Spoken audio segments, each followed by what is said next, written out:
Hello students, welcome to ఏకమాయస్ academy. ఈరోజు current affairs సెషన్ని స్టార్ట్ చేద్దాం. ఈరోజు కరెంట్ అఫైర్స్లో డిస్కస్ చేయబోతున్న టాపిక్స్ ఇవి. First one, Shimla agreement, Manas initiative, gait analysis, MECON, Hasdeo Arand forest, 7th national water awards, Lok OS, Mumbai Ahmedabad high speed rail. First topic మనకి Shimla agreement. So Shimla agreement sign చేసి మనకి 54 years పూర్తయింది, అందుకే ఇది న్యూస్లో ఉందన్నమాట. సో సిమ్లా అగ్రిమెంట్ గురించి మనం ఎగ్జామ్ డైమెన్షన్లో తెలుసుకోవాలి. ముఖ్యంగా ఇది మనకి ఐఆర్ అండ్ ఐఎస్ డైమెన్షన్లో వస్తుందన్నమాట. Okay, so Simla agreement was signed in 1972.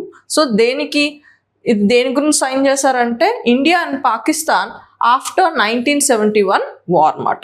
Okay, so agreement was signed between India's Prime Minister Indira Gandhi and Pakistan President Zulfikar Ali Bhutto.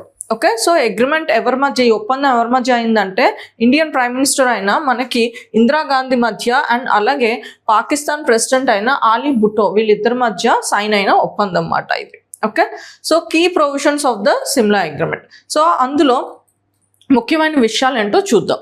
Peaceful resolution. Both countries agreed to resolve disputes through bilateral negotiations without involving third parties.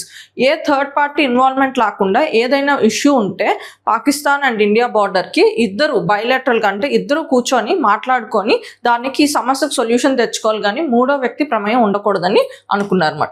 Line of control. The cease fire line in Jammu and Kashmir was redefined as line of control with both sides committing not to alter its unilaterally. Okay, so మనకి Jammu and కాశ్మీర్లో line of control అంటాం కదా, ఈ line of control అనేది ఈ Shimla agreement నుంచే establish అయింది. And ఈ లైన్ ఆఫ్ కంట్రోల్ని ఇద్దరు కమిట్ అవ్వాలి, అలాగే ఎవరో ఒకరు యూనిలాటరల్గా ఆ బౌండరీని మార్చడానికి వీల్లేదు. Release of prisoners. India agreed to release Pakistani prisoners of war and Pakistan committed to normalising relations and recognising the sovereignty of Bangladesh. Okay, 1971లో మనకి బంగ్లాదేశ్కి ఇండిపెండెన్స్ వస్తుంది కదా, సో పాకిస్తాన్ దానికి ఒప్పుకుంది. అండ్ దానికి బదులుగా ఇండియా ఏంటంటే ఆ యుద్ధంలో క్యాప్చర్ చేసుకున్న పాకిస్తాన్ ప్రిజనర్స్ ఆఫ్ వార్ని రిలీజ్ చేసిందన్నమాట. Okay, next Manas initiative. So next topic మనకి Manas initiative. The national narcotics helpline Manas is strengthening India's fight against drug abuse by providing a technology-driven platform for reporting drug-related activities and accessing rehabilitation services. So ఈ Manas platform అనేది మనకి న్యూస్లో ఎందుకుందంటే ఇది మనకి drug related activities కోసం and వాటిని resolve చేయడానికి అలాగే రీహాబిలిటేషన్ కోసం ఏర్పడిన ఒక డిజిటల్ ఇనిషియేటివ్ అన్నమాట. ఓకే, సో దీని గురించి డీటెయిల్స్లోకి వెళ్దాం.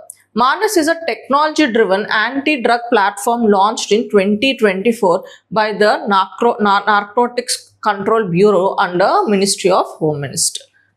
ఓకే, సో ఇదేంటంటే ఒక టెక్నాలజీ డ్రివెన్ ఇనిషియేటివ్. దేని గురించి? యాంటీ డ్రగ్ ప్లాట్ఫామ్ అన్నమాట. సో ఇది ఎవరు ఎస్టాబ్లిష్ చేశారు? Narcotics control bureau. ఈ పర్టికులర్ ఆర్గనైజేషన్ అన్నది మనకి మినిస్ట్రీ ఆఫ్ హోమ్ అఫైర్స్లో వర్క్ చేస్తుందన్నమాట. సో ఇనిషియేటివ్ మనకి 2024లో స్టార్ట్ చేయడం జరిగింది. అండ్ ఈ ఇనిషియేటివ్ కోసం మినిస్ట్రీ ఆఫ్ హోమ్ అఫైర్స్ అలాగే మనకి డిజిటల్ ఇండియా కార్పొరేషన్ రెండు కొలాబరేట్ అయ్యి తయారు చేసిన ఇనిషియేటివ్ అన్నమాట. It enables citizens to report drug-related activities, seek counseling, and access rehabilitation services through 1933 helpline, official portal, email and Umang app. So ఇందులో services గురించి చెప్తున్నారు అన్నమాట. సో దీనివల్ల ఏంటంటే సిటిజన్స్ డైరెక్ట్గా యాంటీ డ్రగ్ రిలేటెడ్ యాక్టివిటీస్ కోసం ఎలాంటి హెల్ప్ కోసమైనా, కౌన్సిలింగ్ కోసమైనా అండ్ అలాగే యాక్సెస్ రీహాబిలిటేషన్ సర్వీసెస్ కోసం ఇలా మనకి వివిధ రకాలుగా మనకి సిటిజన్స్ మనకి యాంటీ డ్రగ్ సర్వీసెస్ని యాక్సెస్ చేసుకోవచ్చు అన్నమాట. Okay, Manas supports the goals of digital India and Nasha Mukt Bharat. So ఈ ఇనిషియేటివ్ వల్ల ఏంటంటే మనకి డిజిటల్ ఇండియా గోల్ అలాగే నషాముక్త్ భారత్ అంటే డ్రగ్ ఫ్రీ ఇండియా ఇదొక ఎయిమ్ మాట ఇండియాకి. సో దీనికోసం వచ్చిన ఒక ఇనిషియేటివ్ అన్నమాట. So India's war against the drug మినైట్స్. So India anti drug related విషయాలు ఎలాంటివి చేసిందో ఇప్పుడు చూద్దాం. Constitutional basis. మనకి డిపిఎస్పిలో ఆర్టికల్ 47 ఉంది కదా, it states that state not to promote consumption of intoxicating drinks and drugs that are injurious to health except for medical purposes. So మనకి DPSP అయిన ఆర్టికల్ 47లోనే మనకి ఒకటి స్టేట్ ఎలాంటి అంటే లైక్ డ్రగ్స్ని ప్రమోట్ చేయకూడదు అండ్ అలాంటి యాక్టివిటీస్ని రెగ్యులేట్ చేయాలి అని చెప్పి ఇందులో చెప్తున్నారు. గ్లోబల్ కమిట్మెంట్ కూడా ఉంది. India is a party to 1961 single convention on narcotic drugs, 1971 convention on psychotropic substances and 1988 UN convention against illicit drug trafficking. ఇలా మనకి గ్లోబల్ లెవెల్లో చాలా కన్వెన్షన్స్ ఉన్నాయి. ఇండియా కూడా అందులో సైన్ చేయడం జరిగింది. సో అందుకే ఇండియాకి రెస్పాన్సిబిలిటీ గ్లోబల్ లెవెల్లో కూడా ఉందన్నమాట. సో దానికోసం ఇండియా లీగల్ ఫ్రేమ్వర్క్స్ కొన్ని చట్టాలు కూడా తీసుకొచ్చిందన్నమాట.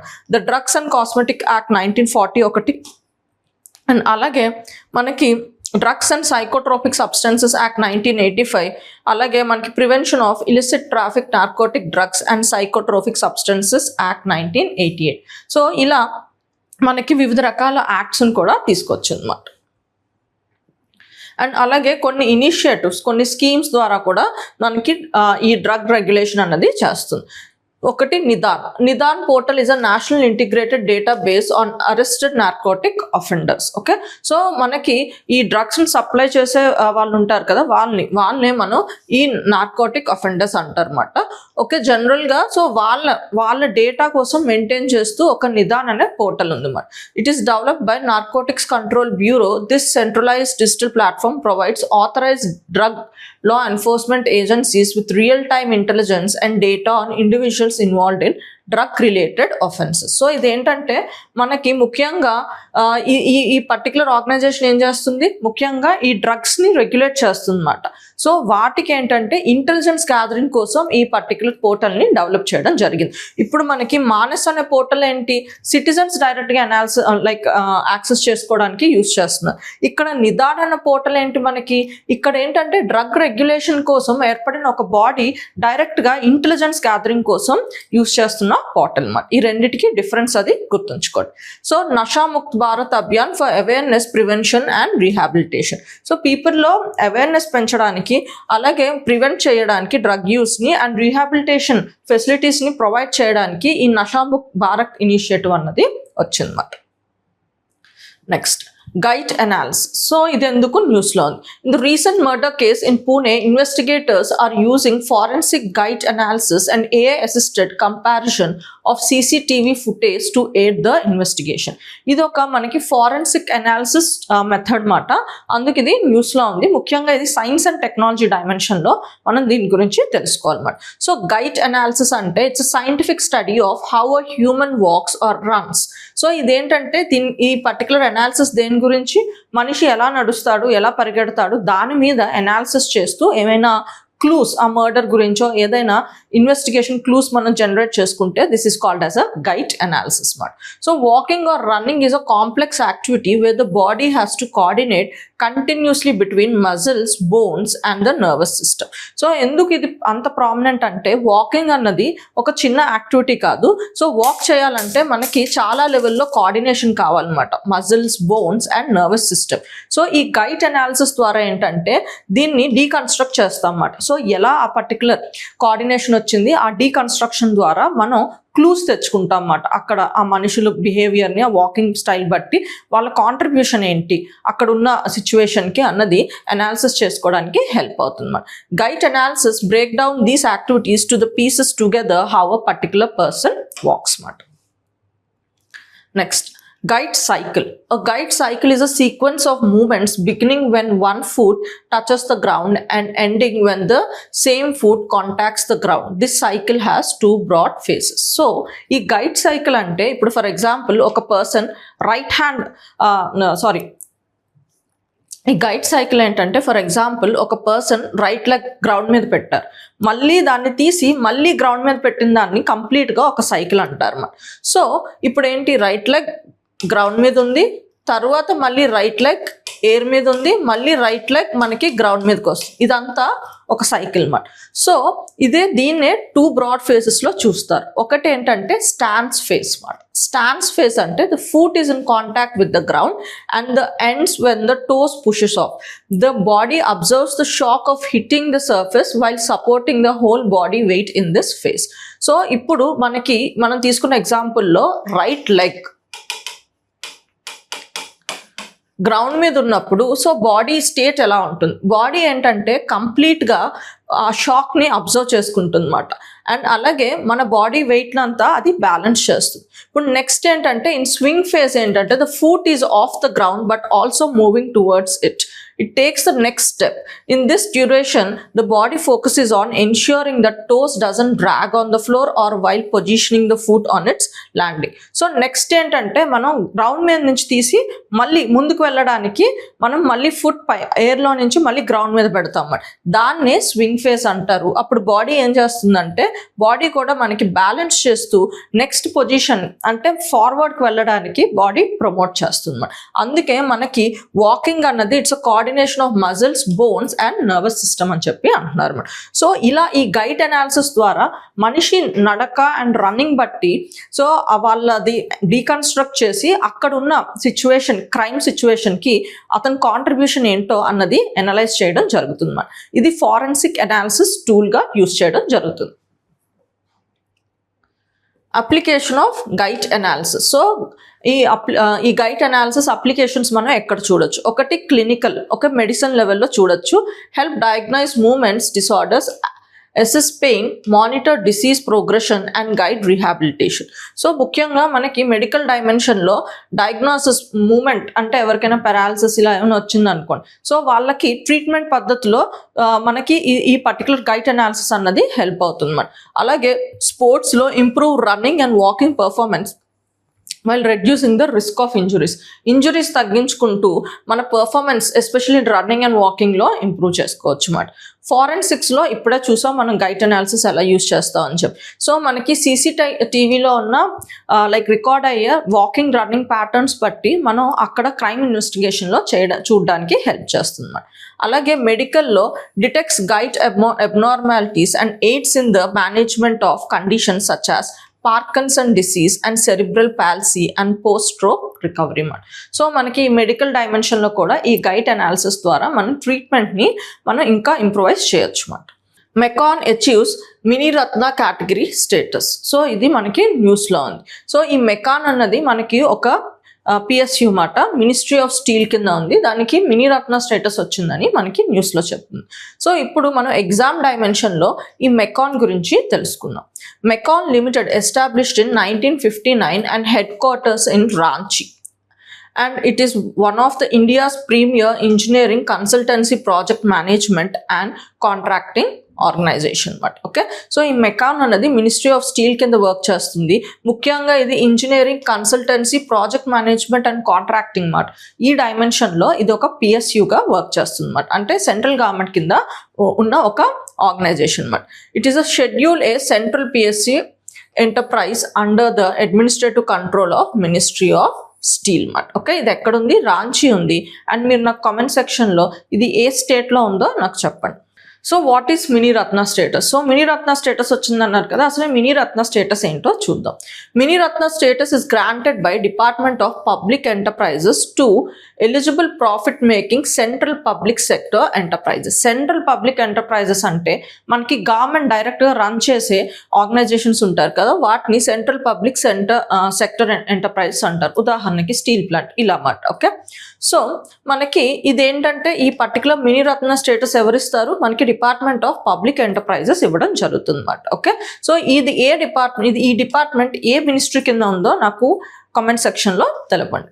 ఓకే, సో ఈ పర్టికులర్ మినీరత్న స్టేటస్ ఇవ్వడం ఎప్పటి నుంచి స్టార్ట్ చేశారంటే అక్టోబర్ 1997 నుంచి ఇవ్వడం మొదలుపెట్టారు. The status aims to provide greater financial and operational autonomy to efficient CPSEs. So మనకేంటంటే గవర్నమెంట్ రన్ చేస్తున్న ఆర్గనైజేషన్స్లో ముఖ్యంగా ఫ్యాక్టరీస్ ఇలాంటి వాటికి ఏంటంటే కాంపిటేటివ్ స్పిరిట్ పెంచడానికి అండ్ వాళ్ళు ఎవరైతే మంచిగా పర్ఫామ్ చేస్తున్నారో వాళ్ళకి ఏంటంటే financial autonomy and operational autonomy, so ఇవి ఇవ్వడం వల్ల ఇంకొంచెం అవి ప్రాఫిట్ జనరేట్ చేస్తాయి అన్నమాట. సో వాటిని ఎంకరేజ్ చేయడానికి ఈ మినీ రత్న స్టేటస్ ఇవ్వడం జరిగింది అన్నమాట. ఈ మినీ రత్న స్టేటస్ ఇవ్వడం వల్ల వాటికి కొన్ని ఆపరేషనల్ అటానమీ అండ్ అలాగే ఫైనాన్షియల్ అటానమీ ఉంటుందన్నమాట. అంటే వాళ్ళు లైక్ ప్రతిదానికి గవర్నమెంట్ ఫండింగ్ కోసం వెయిట్ చేయక్కర్లేదు. సో వాళ్ళు కూడా బయటకు వెళ్ళి ఫండ్స్ జనరేట్ చేసుకోవడం ఇలాంటివన్నీ చేయొచ్చు అన్నమాట. Okay, it is classified into mini Ratna category 1 and mini Ratna category 2 based on the financial performance. So mini రత్నాలో కూడా మనకి 2 కేటగిరీస్ ఉన్నాయన్నమాట. ఓకే, సో ఇప్పుడు మినీ రత్నాలో ఆ కేటగిరీస్ బట్టి క్రైటీరియా చూద్దాం. Category 1 CPSE should have made profit in the last 3 years continuously. మనకి కేటగిరీ 1లో 3 క్రైటీరియాస్ ఉంటాయి. ఒకటి ఏంటంటే లాస్ట్ 3 yearsగా వాళ్ళు ప్రాఫిట్లోనే ఉండాలన్నమాట. And pre tax profit should have been ₹30 crore. But tax కట్టక ముందు వాళ్ళ ప్రాఫిట్ ఎంత అయి ఉండాలి, మినిమం 30 crore ఆర్ అంతకన్నా ఎక్కువ ఉండొచ్చు అన్నమాట. సో ఇంకొకటి ఏంటంటే and it should have a positive net worth. Okay, so ముఖ్యంగా వాళ్ళకి ఏంటంటే ఎక్స్పెండిచర్ కన్నా రెవెన్యూ అన్నది ఎక్కువ జనరేట్ చేయాలి, అప్పుడే దాన్ని పాజిటివ్ నెట్ వర్త్ అంటారు. ఇప్పుడు కేటగిరీ 2లో ఏంటంటే మనకి 2 క్రైటీరియా సాటిస్ఫై చేస్తే చాలు. ఒకటేంటి, it made profit for the last 3 years and should have a positive net worth అన్నమాట. ఓకే, సో ఇక్కడ మనకి ఈ కేటగిరీ 1లో ఏంటంటే ప్రీ ట్యాక్స్ ప్రాఫిట్ మనకి మినిమం 30 crores ఆర్ మోర్ ఉండాలి. అట్లీస్ట్ ఆ 3 yearsలో అట్లీస్ట్ ఈ ఫిగర్ ఒక్కసారైనా రీచ్ అవ్వాలన్నమాట. సో ఇది కేటగిరీ 1కి కేటగిరీ 2కి తేడా. కేటగిరీ 1లో మనకి 3 క్రైటీరియాస్ ఉన్నాయి, కేటగిరీ 2లో మనకి 2 క్రైటీరియాస్ ఉన్నాయి. నెక్స్ట్ HASDO అరంత్ ఫారెస్ట్ అన్నమాట. సో ఇది మనకి న్యూస్లో ఉంది. Ministry of environment, forest and climate change has granted environmental clearance for mining in the Kente extension integrated coal block in Chhattisgarh HASDO Arand forest అన్నమాట. ఓకే, సో ఈ ఫారెస్ట్ అనేది మనకి ఛత్తీస్గఢ్లో ఉంది. సో మనం ముఖ్యంగా ఇది బయోడైవర్సిటీ డైమెన్షన్లో మనకి తెలుసుకోవాలన్నమాట. Okay, so the HASDO Arand forest spread across Chhattisgarh, Korba, Surguja and Surajpur districts covers over 1.7 lakh hectares and are considered the green lungs of central India. So దీన్ని ఏమంటారు, ఇది గుర్తుంచుకోండి, green lungs of central India అని దేన్ని అంటారు, HASDO అరంత్ ఫారెస్ట్. ఇది ఛత్తీస్గఢ్లో అన్నమాట. They are home to around 640 plant species and 9 Schedule 1 wildlife species which are accorded highest legal protection అన్నమాట. సో ఇందులో ఏంటంటే ఈ ఫారెస్ట్లో చాలా యానిమల్స్ని అలాగే చాలా ప్లాంట్స్ని వివిధ రకమైన ట్రీస్ని సపోర్ట్ చేస్తుందన్నమాట. సో ఇది రిచ్ ఇన్ బయోడైవర్సిటీ అని చెప్పొచ్చు అన్నమాట. It's also the catchment area of HASDO river, the largest tributary of Mahanadi. So మహానదికి ట్రిబ్యూటరీ అయిన HASDO రివర్కి క్యాచ్మెంట్ ఏరియా అన్నమాట. అంటే ఇక్కడ మనకి ఈ పర్టికులర్ రివర్కి ఎక్కువ వాటర్ సోర్స్ ఇక్కడ నుంచే రావడం జరుగుతుంది. Okay, so geographical distribution of coal in India. Okay, ముఖ్యంగా ఇప్పుడు కోల్ డైమెన్షన్లో మనం అది కూడా తెలుసుకోవాలన్నమాట. ఓకే, ఎందుకంటే మనకి ఇక్కడ క్లియరెన్స్ మైనింగ్ ఆఫ్ కోల్ గురించే ఇచ్చారు కాబట్టి సో కోల్ బ్లాక్స్ గురించి తెలుసుకోవాలి. సో గొండ్వానా కోల్ ఉంది మనకి. Around 98% of total coal in India is based on the Gondwana time. Okay, ఇది జియోలాజికల్ టైం పీరియడ్ అనమాట. సో గొండ్వానా టైం పీరియడ్లో ఫామ్ అయిన కోల్ని మనం గొండ్వానా కోల్ అంటాం. సో ఇండియాలో ఉన్న కోల్ రిజర్వ్స్ మోస్ట్లీ మనకి 98% ఈ పర్టికులర్ కేటగిరీకి సంబంధించింది అనమాట. ఇందులో కూడా మెజారిటీ మనకి ఛత్తీస్గఢ్, జార్ఖండ్, ఒడిస్సా, మధ్యప్రదేశ్ అండ్ ఆంధ్రప్రదేశ్లో దొరకడం జరుగుతుంది. So major Gondwana coal mining centres అన్నమాట. ఓకే, సో ఉన్న రిజర్వ్స్లో ప్రస్తుతానికి ఎక్కడ ఎక్స్ప్లాయిట్ చేస్తున్నామో అవి కూడా చూడాలి. దామోదర్ వ్యాలీ మనకి బొకారో, జరియా, ధన్బాద్ అండ్ రాణిగంజ్ అండ్ దుర్గాపూర్ ఈ ఏరియాస్లో మనకి మైనింగ్ సైట్స్ అన్నవి ఉన్నాయన్నమాట. అలాగే సన్ వ్యాలీ మనకి associated with north Koel river and Singrauli ఈ పర్టికులర్ ప్లేస్లో కూడా కోల్ మైన్ చేయడం జరుగుతుంది. And Mahanadi valley, okay, so ఇది మనకి ఒడిస్సాకు సంబంధించిన associated with rivers like HASDO, south Koel, Korba, Jilmil and Talcher. So ఈ ప్లేసెస్లో కూడా మనకి మైనింగ్ అన్నది కోల్ మైనింగ్ సైట్స్ అన్నవి ఉన్నాయన్నమాట. Godavari and Wardha valley, Singareni, Kothagudem and అలాగే మనకి కాంప్టీ వ్యాలీ. సో ఈ ప్లేసెస్లో కూడా మనకి ఈ కోల్ మైన్ సైట్స్ అన్నవి ఉండడం జరుగుతుంది అన్నమాట. ప్రస్తుతానికి ఇక్కడ మనం ఎక్స్ప్లాయిట్ చేయడం జరుగుతుంది. Next 7th national water awards. So ఇది కూడా మనకి న్యూస్లో ఉంది, ఎందుకంటే మినిస్ట్రీ ఆఫ్ జల్ శక్తి రీసెంట్గా ఈ పర్టికులర్ అవార్డ్స్ని లాంచ్ చేయడం జరిగిందన్నమాట. Okay, so the awards were introduced in 2018 by the ministry of Jal Shakti and first were given in 2019 మాట. సో ఇది ఏ మినిస్ట్రీ ఇనిషియేటివ్? ఇది ministry of Jal Shakti initiative మాట. సో మనకి 2018లో స్టార్ట్ అయింది, 2019లో ఫస్ట్ అవార్డ్ ఇవ్వడం జరిగింది. సో ఎలిజిబిలిటీ ఎవరికి అవార్డ్స్, ఈ వాటర్ అవార్డ్స్ ఇవ్వడం జరుగుతుంది, ఎవరు ఎలిజిబుల్ మాట? Any state, district, urban local body, dam owned agency, industry who have done good work in the field of water conservation and management is eligible. So ఏదైనా రాష్ట్రం అవ్వచ్చు, లేకపోతే లోకల్ బాడీ, అది ఏ body అయినా అవ్వచ్చు, అర్బన్ బాడీ, డిస్ట్రిక్ట్ ఏదైనా, లేకపోతే dam related organisation అయినా. సో ఎవరైనా వాటర్ కన్జర్వేషన్లో మంచి వర్క్ చేస్తే వాళ్ళని గుర్తిస్తూ ఈ అవార్డు ఇవ్వడం జరుగుతుంది అన్నమాట. Okay, the awardees were introduced to recognize and encourage exemplary work and efforts made by states, districts and individuals and organizations across the country in accomplishing the government's vision of Jal Samrit Bharat. So వాళ్ళని ఎందుకు గుర్తిస్తారంటే గవర్నమెంట్కి ఒక initiative ఉంది, జల్ సమృద్ధ్ భారత్ మాట. ఇది water conservation గురించి తీసుకొచ్చిన initiative మాట. సో వీళ్ళు చేస్తున్న పద్ధతి వల్ల, వీళ్ళు వాటర్ కన్జర్వేషన్ యూస్ చేస్తున్న పద్ధతి వల్ల ఇది గవర్నమెంట్ తీసుకున్న విజన్ నెరవేరుతుంది కాబట్టి వాళ్ళని సత్కరించడం జరుగుతుంది అన్నమాట. It aims to sensitise the public about the importance of water and motivate them to adapt the best water use practices అన్నమాట. సో ఇదేంటంటే దీని ద్వారా వీళ్ళని ఎంకరేజ్ చేయడం వల్ల మిగతా వాళ్ళని కూడా మనకి వాటర్ కన్జర్వేషన్ని ఎంకరేజ్ చేస్తున్నట్టు ఇదొక ఇనిషియేటివ్ అన్నమాట. లోక్ ఓఎస్ మాట. సో ఇది మనకి న్యూస్లో ఉంది. Self help entrepreneur livelihoods and enterprise application for prosperity and sustainability she leaps was recently launched and is implemented under Lok OS platform అన్నమాట. ఓకే, సో ఇందుకు మనకి న్యూస్లో ఉంది. ఇప్పుడు మనకి లోక్ ఓఎస్ అంటే ఏంటో చూద్దాం. It's a digital platform for empowering women associated with self help groups across rural India and it's developed by digital India corporation. ఇది సెల్ఫ్ హెల్ప్ గ్రూప్స్ ఉన్నాయి కదా, మనకి గవర్నెన్స్లో చూస్తాం కదా సెల్ఫ్ హెల్ప్ గ్రూప్స్, ఎస్హెచ్జిస్ అంటాం.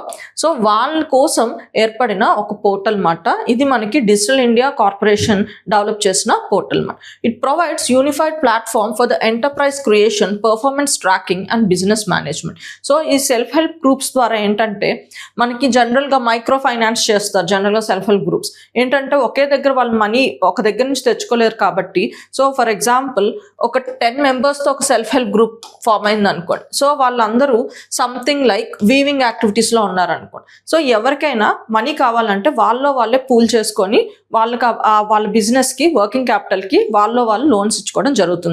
సో ఇలాంటి వాటికి, సో ఇలా మనకి సెల్ఫ్ హెల్ప్ గ్రూప్స్ వివిధ రకాలుగా వర్క్ చేస్తూ ఉంటాయి అన్నమాట. సో వాటి యాక్టివిటీస్ని ట్రాక్ చేయడానికి ఫామ్ అయిన పోర్టల్ అన్నమాట. సో ఎలా మనకి enterprise creation, performance tracking, business management ఇలాంటివన్నీ చూస్తూ ఉంటున్నాం. It supports farm and non farm enterprises. ఎలాంటి ఎంటర్ప్రైజెస్? ఇప్పుడు ఇక్కడ మీకు చెప్పింది వీవింగ్ అని చెప్పారు. సో అది ఫార్మింగ్ ఎంటర్ప్రైజ్ కాదు. కొంతమంది ఏంటంటే ఆగ్రోటెక్ కంపెనీ స్టార్ట్ చేస్తారు, అంటే సంథింగ్ లైక్ పచ్చళ్ళు, అలాగే వడియాలు, ఇలాంటి వ్యాపారాలు కూడా మనకి సెల్ఫ్ హెల్ప్ గ్రూప్స్గా ఫామ్ చేస్తూ ఉంటారు అన్నమాట. సో అలాంటి యాక్టివిటీస్ కూడా ఇది ఈ పర్టికులర్ పోర్టల్ అన్నది సపోర్ట్ చేస్తుంది అన్నమాట. Strengthening and sustainable and resilient rural economy. So మనకిప్పుడు లోక్ ఓఎస్ ప్లాట్ఫామ్ ఎలా వర్క్ చేస్తుందో చూద్దాం. లోక్ అంటే పీపుల్, ఓఎస్ అంటే ఆపరేటింగ్ సిస్టమ్ అన్నమాట. అందుకే లోక్ ఓఎస్ ప్లాట్ఫామ్ అన్నమాట. It's a web and mobile platform under the Deen Dayal Yojana national rural livelihood machine. ఈ మిషన్ ద్వారా మనకి తీసుకొచ్చిన ఇనిషియేటివ్ అన్నమాట. It was developed by digital India corporation under the ages of ministry of rural development and launched in 2022. So ఇది ఎవరు develop చేశారు? Digital India corporation develop చేసింది and with the help of ministry of rural development. ఎప్పుడు మనకి launch చేయడం జరిగిందంటే 2022లో launch చేయడం జరిగింది. It helps in management self help groups and community based corporation organisations by digitalizing member records, profiles, saving, lending, repayments, financial transaction, livelihood and conservance initiative మాట. So ఇలా మనకి సెల్ఫ్ హెల్ప్ గ్రూప్స్ మనకి ట్రాన్స్పరెంట్గా sustain అవ్వడానికి help చేస్తున్న ఇనిషియేటివే ఈ Lok OS platform అన్నమాట. Mumbai Ahmedabad high speed rail. So ఇది మనకి న్యూస్లో. India is nearing completion of it's first bullet train corridor, that is Mumbai Ahmedabad high speed rail మాట. ఓకే, సో దీని గురించి ఇంకొంచెం డీటెయిల్స్లో తెలుసుకుందాం. The corridor will connect Mumbai and Ahmedabad in about 1 hour 58 minutes. ఈ corridor establish అవడం వల్ల మనకి ముంబైకి అహ్మదాబాద్కి డిస్టెన్స్ ఎంత టైంలో రీచ్ అవ్వగలం? 1 hour 58 minutesలో మనం రీచ్ అవ్వగలం అన్నమాట. ఈ 1 hour 58 minutesలో మనం ఇంచుమించు ఎన్ని కిలోమీటర్స్ కవర్ చేస్తున్నాం? 508 kilometers-ని కవర్ చేయడం జరుగుతుంది. So that is the importance of this particular technology మాట. సో ఇందులో ఈ పర్టికులర్ ట్రావెల్లో మనకి 12 స్టేషన్స్ని కవర్ చేయడం జరుగుతుంది. It's expected to commence in August 2027 అనమాట. The first section to open will be Surat to Vapi. Okay, so మనకి 2027 ఆగస్ట్ కల్లా స్టార్ట్ అవుతుంది. అండ్ ఫస్ట్ ఈ పర్టికులర్ వింగ్లో ఎక్కడి నుంచి ఎక్కడికి వెళ్తుందంటే సూరత్ టు వాపి. ఈ వాపి అనే ఈ 2 ప్లేసులకి కనెక్ట్ చేస్తుంది అన్నమాట. The corridor has a design speed of 350 km/h and an operational speed of 320 km/h. So దీని కెపాసిటీ 350 వరకు వెళ్ళొచ్చు, కానీ ఆపరేషన్ చేస్తున్నప్పుడు అంటే రన్ చేస్తున్నప్పుడు 320 km/h వరకు మనకి సపోర్ట్ చేస్తుంది. And this project is been developed using Japanese Shinkansen technology and operational practices. ఇది జపాన్కి సంబంధించిన ఈ షింకాన్సెన్ టెక్నాలజీతోని డెవలప్ అయిందన్నమాట. ఓకే, సో ఈ ట్రాక్ సిస్టమ్ అన్నది J-SLAB ballastless track technology is being introduced in India for the first time. So మనకి railway tracks జనరల్గా ఎలా ఉంటాయి? మనకి ఏంటంటే వుడెన్ రైల్స్తోనైనా మధ్యలో మనకి రాళ్ళు ఉంటాయి, దీన్నే బ్యాలస్ట్ అంటారు అన్నమాట. కానీ ఈ పర్టికులర్ బుల్లెట్ ట్రైన్ వేసినప్పుడు మనకి బ్యాలెస్ట్లెస్ మాట, అంటే ఆ రాళ్ళు ఉంటాయి కదా అవి ఏవి లేకుండా డైరెక్ట్గా మనకి ట్రాక్ అన్నది ఆ కాంక్రీట్ మీద దేని మీదో మనకి డైరెక్ట్గా దేంటి ప్లాస్ చేయడం జరిగిందన్నమాట. Okay, track construction bases. So track construction bases అంటే dedicated track construction bases are been developed. These are for the storage and handling of rails, track slabs, machinery and other equipment. So ఏంటంటే మనకి track construction సంబంధించిన material అంతా ఒక దగ్గర store చేయడానికి మనకి wear హౌస్ని కూడా కన్స్ట్రక్ట్ చేయడం జరిగింది. సో ఇలా మనకి ఈ ప్రాజెక్ట్లో ఈ పర్టికులర్ టెక్నాలజీ జపాన్ సంబంధించిన టెక్నాలజీని యూజ్ చేస్తూ మనం ఒక కొత్త రైల్వే టెక్నాలజీని ఇండియాలో ఇంట్రడ్యూస్ చేయడం జరుగుతుంది. దానివల్ల ఏంటంటే మనకి స్పీడ్ అన్నది చాలా ఎక్కువ స్పీడ్ సపోర్ట్ చేస్తూ అండ్ ఎక్కువ డిస్టెన్స్ని తక్కువ టైంలో మనం కవర్ చేయడం వీలవుతుంది అన్నమాట. Thank you.